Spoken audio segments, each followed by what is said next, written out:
Most people join a homeowners association expecting basic community maintenance, maybe a few reasonable guidelines to keep the neighborhood looking nice. But when power-hungry HOA members start pushing their own ridiculous personal agendas, that's when everything goes downhill. And that's exactly what happened when Margaret joined the HOA board, the HOA's new lawn dictator. Margaret wasn't just a new board member, she was a fanatic.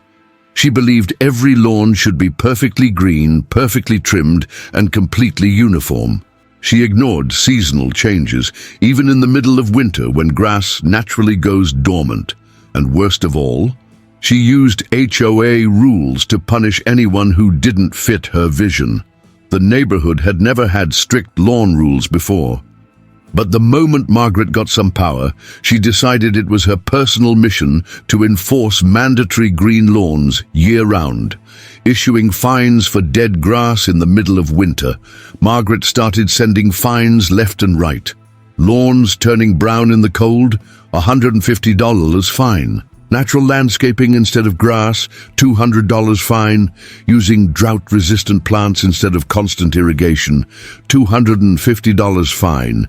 She even sent warnings to homeowners with artificial turf, claiming it didn't match the aesthetic of real grass. One homeowner, a professional landscape architect, tried to reason with her. "Margaret," he said, "you can't force nature to keep grass green in winter. That's just how it works." Margaret smirked. "Then maybe you should invest in a better lawn care company." Margaret's war against sustainability. Things got worse when a group of residents proposed eco-friendly landscaping alternatives. They wanted to install rainwater collection systems to reduce water waste. They planned to use native plants that thrived in local conditions. They suggested cutting down on unnecessary fertilizer and excessive watering. Margaret's response? Banned rainwater collection barrels, rejected any applications for drought-resistant plants, started pressuring the HOA to fine anyone who didn't comply with the traditional lawn standard. The entire neighborhood was furious, but Margaret, she didn't care. She was drunk on power, and she was about to push the HOA too far. Because what she didn't realize was that people were done following her ridiculous rules, and soon she was going to pay the price for her obsession. Margaret had already pushed the HOA too far. She issued ridiculous fines for dead grass in the winter. She banned eco-friendly landscaping in favor of wasteful water usage. She refused to listen to experts and instead enforced her own unrealistic rules. But when homeowners started resisting, Margaret took things to a whole new level. And this time, her power trip didn't just result in angry neighbors, it caused a disaster. Margaret's sabotage, it all started when one homeowner refused to comply with Margaret's nonsense. He had installed a modern irrigation system to keep his lawn healthy without wasting water. The system was designed to adjust automatically, watering only when needed. It was fully legal, efficient, and environmentally friendly. Margaret hated it. She wanted constant watering, no exceptions. She saw smart irrigation systems as a threat to her vision of HOA control. And worst of all, she knew she couldn't fine the homeowner because he was following the law. So she did what only a true HOA tyrant would do. She took matters into her own hands. Caught in the act late one night, Margaret snuck into the homeowner's yard. She carried a pair of gardening shears. She found the underground irrigation pipes, and she cut them. She thought she was just teaching him a lesson. She thought she was forcing him to follow HOA rules. But what she didn't realize, she had just triggered a chain reaction that would lead to absolute disaster. The landslide begins by morning. No one noticed anything wrong at first, but as the day went on, water from the broken pipes flooded the lawn. It pooled near the edge of the property, where the ground was unstable. Hours later, the soil couldn't hold any longer, and then the hillside gave way. A massive landslide ripped through the lower part of the neighborhood, tons of mud. Water and debris crashed down, damaging fences, gardens, and driveways. A retaining wall collapsed, sending chunks of concrete rolling onto the road. Several houses at the bottom of the hill suffered foundation damage. And the best part, the security cameras caught everything. Margaret tries to cover it up when homeowners saw the destruction. They immediately demanded answers. Margaret, she tried to play it off. "It's not my fault," she whined. "I was just enforcing HOA rules." If people had just followed the guidelines, this wouldn't have happened. No one believed her, because the moment security footage surfaced, it showed Margaret sneaking onto the property. It showed her cutting the irrigation system. It showed her leaving right before the flooding started. The entire neighborhood turned against her. But this was just the beginning of her downfall, because now she wasn't just dealing with angry homeowners. She was dealing with the law. Margaret thought she was just punishing a homeowner for refusing to follow her ridiculous rules. She cut the irrigation system in a petty act of revenge. She caused a massive landslide that damaged multiple homes. She tried to cover it up, claiming she was just enforcing HOA rules. But what she didn't realize, her act of sabotage was about to expose something much, much worse, because when the engineers arrived to assess the damage, they uncovered a secret that had been buried for decades. Engineers uncover a huge scandal after the landslide. The city sent a team of engineers and geologists to investigate the structural damage. They needed to determine if the hillside was stable or if more houses were at risk. They started digging into the soil, analyzing the foundation beneath the neighborhood. And then they found something shocking. The land beneath the HOA's houses was not solid earth. Instead, it was rubble, construction waste, and unstable landfill material. The developers had cut corners using cheap, unstable fill dirt instead of proper foundation support. The fraud that was buried for decades, the engineers immediately pulled city planning records. And what they found? A massive cover-up.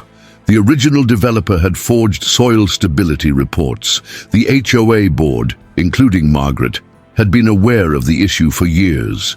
Instead of fixing it, they had buried the problem to avoid legal trouble. In other words, the entire neighborhood had been built on a foundation of lies, and if Margaret hadn't triggered the landslide, the truth might have never been exposed. Margaret tries to deny everything. When the homeowners found out, they were furious. People demanded answers at an emergency HOA meeting. Some residents were at risk of losing their homes due to structural instability. Lawsuits were already being discussed, and Margaret, she did what all guilty people do. She lied. "This is just a misunderstanding," she snapped. "There's no proof that the HOA was involved. The developers are to blame, not us." But then, a whistleblower came forward. A former HOA board member speaks out. One of the older homeowners, a retired civil engineer, had been on the HOA board years ago, and he had receipts. He had emails and documents proving that the HOA board had known about the soil issues. He had meeting minutes where they had discussed covering up the bad soil reports. He even had a letter from the developers thanking the HOA for cooperating and keeping the issue quiet. The room fell silent as he pulled out the documents. Margaret's face turned ghost white, because now she wasn't just dealing with angry homeowners, she was dealing with fraud charges, and this was only the beginning. Margaret thought she was untouchable. She used her HOA position to control homeowners. She punished those who didn't obey her ridiculous landscaping rules. She even sabotaged a homeowner's irrigation system, causing a massive landslide. But when engineers uncovered the truth about the neighborhood's fraudulent construction, Margaret was no longer in control. Now, the law was coming for her. State and federal investigators. Step in as word spread about the fraudulent soil reports. The case quickly escalated. The State Real Estate Commission launched an investigation into Margaret's past. The city ordered a full audit of the HOA's financial and legal records. The local news picked up the story, exposing Margaret's role in covering up safety violations. And then, it got even worse for Margaret. because investigators found out this wasn't her first time doing this. Margaret's shady real estate past exposed. A deeper investigation revealed that Margaret had been involved in multiple HOA communities. She had worked as a real estate consultant on several developments. 3 other neighborhoods had also experienced soil instability and foundation problems. She had a history of silencing complaints, forging documents, and covering up environmental violations. In other words, this wasn't an accident. It was a pattern of corruption. And now, it was all coming out. Margaret faces legal consequences. Within weeks, the consequences came crashing down on Margaret. Her real estate license was suspended indefinitely. She was banned from holding any HOA leadership positions ever again.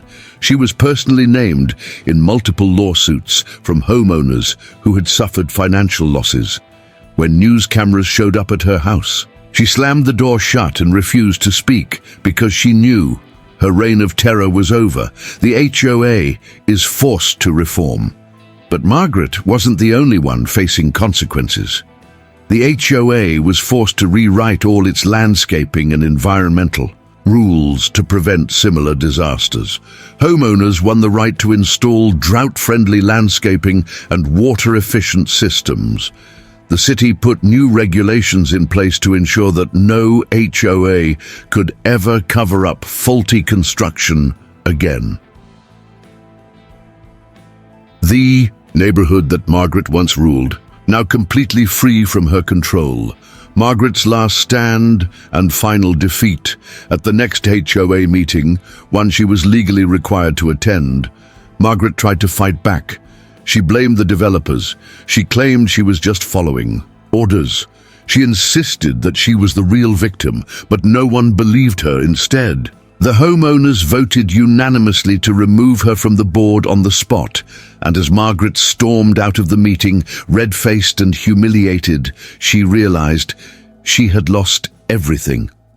Her power, her career, her reputation, and worst of all, her control over the neighborhood, because now she was just another resident with no authority left. And soon she wouldn't even be that. Because next, Margaret was going to lose her home too.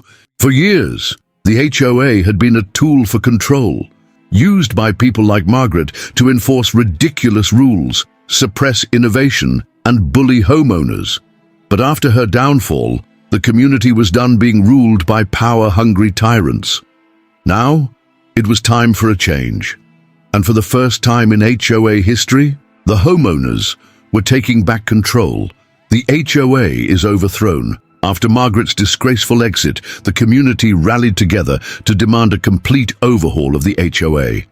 They called for an emergency vote to remove all remaining board members who had supported Margaret's corruption. They abolished outdated rules that had been used to harass homeowners. They elected an entirely new leadership team, led by a professional landscape architect who actually understood sustainability. The old HOA gone and the new HOA? Built for the people, by the people. A revolution in environmental policies, one of the first changes made under new leadership. A complete rewriting of the landscaping and environmental policies. Banned all mandatory green grass requirements. Homeowners were now free to choose native plants, drought-resistant landscaping, or artificial turf. Encouraged smart irrigation systems to reduce water waste and prevent future disasters like Margaret's landslide. Legalized rainwater collection barrels, solar panels, and other eco-friendly innovations that Margaret had once banned. Instead of punishing homeowners for not following outdated aesthetics, the new HOA focused on modern, sustainable solutions that actually benefited the environment. And the results? Cedar Creek became the most environmentally progressive neighborhood in the entire region. The community thrive's water usage dropped by 40% in the first year. Homeowners saved thousands of dollars in landscaping costs. The neighborhood's property values actually increased, proving that sustainability and beauty can go hand in hand. Even state environmental agencies took notice. Cedar Creek was featured in local news as a model for modern, sustainable, suburban planning. And the best part? The community was finally united. Instead of living in fear of ridiculous HOA fines, homeowners were now working together to create a neighborhood that actually improved their quality of life. Margaret watches from the sidelines, and Margaret, she was still in the neighborhood, but now she had no power. She had no authority. She was forced to watch as everything she had tried to control was dismantled. Her strict, old-school HOA had been replaced by progress, and every time she stepped outside, she had to see lawns with natural, eco-friendly landscaping, solar panels and rain barrels installed on homes, a community that was thriving without her influence. She had tried to dictate the future, but in the end she was just a relic of the past, and Cedar Creek, it was finally free. Margaret had once been the most powerful person in Cedar Creek. She controlled the HOA with an iron fist. She dictated ridiculous landscaping rules. She punished homeowners who refused to comply. But now, she was stripped of power. She was publicly humiliated. She was legally ruined, and soon she would be homeless. Margaret tries to sell her house, but no one wants it after the landslide scandal. Legal investigations and HOA's collapse. Margaret had no choice. She needed to sell her house. She listed it online, hoping to get out quickly. She dropped the price, desperate for buyers. She even tried rebranding it as a charming home with a unique history. But no one fell for it, because everyone knew the house had a damaged foundation from the landslide. It was tied to one of the biggest HOA scandals in the state. And worst of all, it was Margaret's house. People laughed at the listing. Neighbors warned potential buyers. Her name was poison. And as months went by with zero offers, Margaret became desperate. Margaret's last days in Cedar Creek. She tried one last HOA stunt, sending letters claiming the new HOA was illegally changing the community's values. She blamed the homeowners for ruining the neighborhood. She even threatened to sue, but no one took her seriously anymore. The final straw? One morning, a giant for sale sign appeared on her lawn. Someone had added a homemade sticker to the sign. It read, "Haunted by HOA corruption, buyer beware." Margaret ripped it down, screaming, but it was too late. The entire neighborhood had gathered to watch her final breakdown. Margaret leaves in disgrace.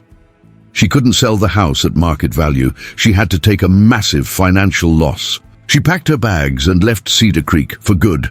And the moment her moving truck rolled out of the neighborhood, the neighbors celebrated. Cheers, laughter, a real celebration, because now the community was free from HOA tyranny. Cedar Creek was thriving with sustainable initiatives.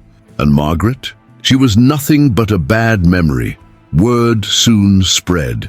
Margaret had left the state entirely. Some said she tried to reinvent herself in a new city. Others believed she was still trying to push HOA rules somewhere else. But one thing was certain: she would never return to Cedar Creek, because here her legacy was nothing but a joke, and the community, it was finally at peace. Lessons from Margaret's downfall. The power of community and accountability. Margaret's story is a powerful reminder that power without accountability always leads to downfall.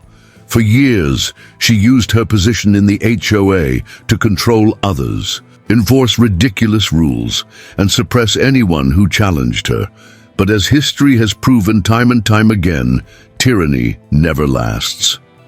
One of the biggest takeaways is that no one is above the law. Margaret thought she could manipulate homeowners, forge documents, and cover up her wrongdoings. But when the truth came out, she was held accountable for every reckless decision she made. This is a lesson that applies in every aspect of life, whether in leadership, business, or personal relationships.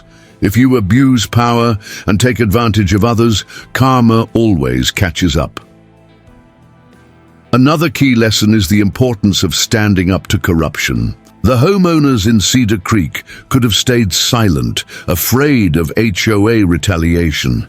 But instead, they challenged injustice, fought back with knowledge and legal action, and reclaimed their community. Too often people believe they are powerless against unjust authority, but this story proves that when a community unites, no dictator can stand in their way. This story also highlights why integrity matters more than short-term power. Margaret believed she could rule through fear and intimidation, but her actions led to her own destruction. She lost her home, her career, and her reputation because she valued control over ethics. In contrast, the homeowners who acted with honesty and resilience not only won the battle, but built a better future for their community. And perhaps the most satisfying lesson: the best revenge is living well. Margaret tried to control everything, but in the end, she had to watch from the sidelines as the neighborhood thrived without her. True victory doesn't come from humiliating your enemies. It comes from building something better in their absence. At its core, this story teaches us that real leadership comes from serving others, not controlling them. And when people fight for what's right, justice always wins.